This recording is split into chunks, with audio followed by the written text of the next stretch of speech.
আবার একটা ব্যক্তি মন্দ কোনো কাজকে সমাজে জারি করে দিল।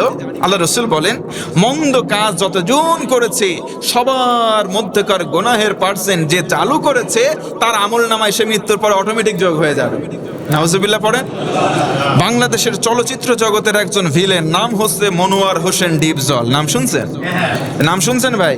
সম্প্রতি তাদের চলচ্চিত্রের একটা নির্বাচন হয়ে গেছে, সে কি যেন একটা পদ পাইছে। পদ পাওয়ার পরে সে সাংবাদিক সম্মেলন করে বলতেছে, আমার এখন এক দফা একটা ভিশন আর মিশন, সেটা গোটা বাংলার 64টা জেলায় অন্তত 2টা করে সিনেমা হল বানাবো। জোরে বলেন না নাউজুবিল্লাহ। আমার মনে হয় শয়তানের শয়তানি বন্ধ হয়ে গেছে, নতুন করে এই শয়তান আবার আবিষ্কার হয়েছে। কথা বলেন ঠিক কিনা? বাংলাদেশ থেকে সিনেমা হলগুলো বন্ধ হয়ে যাচ্ছে। পাবনাতে আগে কতগুলো সিনেমা হল ছিল, এখন আর চলে না, দর্শক যায় না, বয়কট করছে। আবার মাঝে মধ্যে খবরে দেখবেন সিনেমা হলগুলো এখন ভেঙে দেওয়া হচ্ছে, এখন ওইগুলো মাদ্রাসা বানানো হচ্ছে। সুবহানাল্লাহ পড়ে।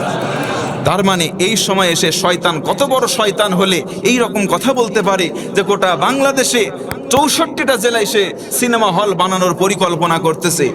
তার মানে শয়তানের শয়তানির ভাড়াপন ওর উপরে দিয়ে শয়তান ওর বাংলাদেশ থেকে মনে হয় বিদায় নিয়েছে।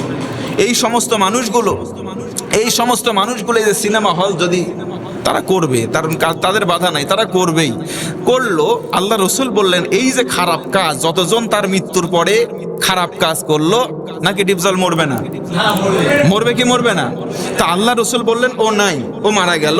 যতজন ওই যে খারাপ কাজগুলো করলো সবার গুনাহের পার্সেন্টেজ ওর আমল নামায় চলে যাবে। নাউজুবিল্লাহ পড়ে। আল্লাহ রসুল হাদিসের শেষে বলেন, কিন্তু যারা গোনাগুলো করলো ওদের গোনা থেকে কিন্তু কমানো হবে না, ওদের গোনা ঠিকই হবে। তার মানে আপনাকে গোনার দিকে একজন ডাকলো, এই দায় শুধু আপনি তার উপরে দেবেন হবে না, গোনা আপনারও হবে, সে ডাকছে তার ডাবল হবে। নাউজুবিল্লাহ পড়েন। এবার আসেন, আল্লাহ রসুল সাল্লাল্লাহু আলাইহি ওয়াসাল্লাম এটার ব্যাপারে বলেছেন 4টা শাস্তি হবে কেউ যদি এই কাজগুলো না করে, অর্থাৎ নেক কাজের আদেশ আর অসৎ কাজের নিষেধ যদি না করে। 4টা খারাপ কাজ গতদিনে বলেছিলাম, তার মধ্যে অন্যতম হচ্ছে আযাব আর গজব সমাজে বেড়ে যাবে। ও ভাইয়ের একটু বুঝে থাকলে বলেন, বর্তমান সময়ে আযাব আর গজব বাড়ছে না কমছে? কত পরিমাণে বাড়ছে? চারিদিকে তাকান, সব জায়গায় আযাব আর গজব। চারিদিকে তাকান, সব জায়গায় আযাব আর গজব। আপনি ঠিকমতো রাস্তাঘাটে যান, নিঃশ্বাস নেবেন, দেখবেন একটা ঝাঁঝালো ভাব, বর্তমান রোদের যে তেজস্বী ভাব, ঝাঁঝালো একটা ভাব লাগছে। মাঝে মধ্যে আমাদেরকে দূর দূরান্তে সফর করতে হয়, যখন ওই এসি বাসের টিকিট পাওয়া যায় না, নন এসিতে যাই, ওরে সর্বনাশ, ওই বাতাসগুলো মনে হচ্ছে ঝাঁঝালো, সূর্যের থেকে মনে হচ্ছে একবারে আগুনের ফুলকো, এরকম আপনারা টের পান নাই অনেকে? এই অবস্থাগুলো কিন্তু অতীতে ছিল না।